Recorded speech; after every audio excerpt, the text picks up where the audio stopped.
ഈ പ്രേമോന്ന് പറയുന്ന ഒരു ഏർപ്പാടുണ്ടല്ലോ, അതെ മാതാപിതാക്കളെ, അതിപ്പോ ഏത് മാതാപിതാക്കളെ ആണെങ്കിലും കുഴപ്പിക്കുന്ന ഒന്നാ. പഠിപ്പിച്ച് വളർത്തി ഒരു വഴിക്ക് എത്തിക്കാൻ നോക്കുമ്പോഴാ ഇങ്ങനൊരു കുഴപ്പം എല്ലാ കുട്ടികൾക്കും ഉണ്ടാവുന്നത്. പിന്നെ അവർക്ക് പല സ്വഭാവമാ. ഇത്രയും കാലം വേലയെടുത്ത് ഇത്രത്തോളം ആക്കിയവര് പടിക്ക് പുറത്ത്. ഇന്നലെ കണ്ട ആണായാലും പെണ്ണായാലും അവരകത്തും. ഇതിന്റെയൊക്കെ ബുദ്ധിമുട്ടുകൾ കുട്ടികൾ മനസ്സിലാക്കുന്ന എപ്പോഴാന്നറിയോ? അവർക്കൊരു മകനോ മകളോ ഒക്കെ ഉണ്ടായി അവരിതേ പ്രായം എത്തുമ്പോ. ഞാൻ നിങ്ങളെ രണ്ടുപേരെ മാത്രം കുറ്റപ്പെടുത്തി പറഞ്ഞൊന്നുമല്ല, ഇതാണ് ഇപ്പൊ ഇവിടെ നടക്കുന്നത്. ഈ ഒളിച്ച് കല്യാണം കഴിക്കുന്നവർക്കൊക്കെ അറിയാം, ഒരു കുട്ടിയൊക്കെ ആയി കഴിയുമ്പോ ഈ പിണങ്ങി നിൽക്കുന്ന മാതാപിതാക്കളൊക്കെ തിരിച്ചവരുടെ അടുത്തേക്ക് എത്തുമെന്ന്. അതിന്റെ കാരണം നിങ്ങൾക്ക് അറിയാവോ?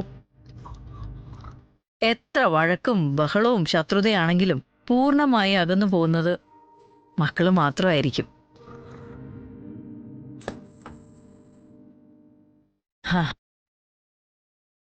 മാതാപിതാക്കൾക്ക് അങ്ങനെ അകന്നു പോവാനാവില്ല.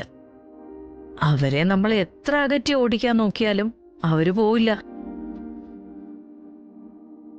അവര് ഭൂമിയെന്നും ഞാൻ വെച്ച വീടെന്നും അങ്ങനെ തട്ടാമുട്ടിയൊക്കെ പറഞ്ഞങ്ങ് നിൽക്കും. ആ നിൽപ്പ് സ്വത്ത് മോഹിച്ചൊന്നും അല്ല, മക്കളെ മോഹിച്ച. അവസാന സമയത്ത് മക്കളുടെ മുഖം കണ്ട് മരിക്കാനുള്ള ആഗ്രഹം, അതൊരു സത്യം തന്നെയാ. ആ സത്യം ഒരിക്കലും നശിക്കില്ല. ആ സത്യമാണ് നമ്മുടെ അച്ഛനും അമ്മയും. ശാരദാമ്മ പറഞ്ഞത് ശരിയാ. ഞാനിവിടെ ഇരിക്കുന്നുണ്ടെങ്കിലും എന്റെ മനസ്സ് മുഴുവനും എന്റെ ബാപ്പച്ചിയുടെ അടുത്താ. അനൂപിനെ നിക്കാഹ് കഴിക്കുന്നതിൽ എന്റെ ബാപ്പച്ചിക്ക് എതിർപ്പൊന്നുമില്ല. എതിർപ്പുള്ളത് ബാപ്പച്ചിയുടെ പെങ്ങടെ മോനാ, നസീറിക്ക. നസീറിക്കാക്ക് എന്നെ കെട്ടണം.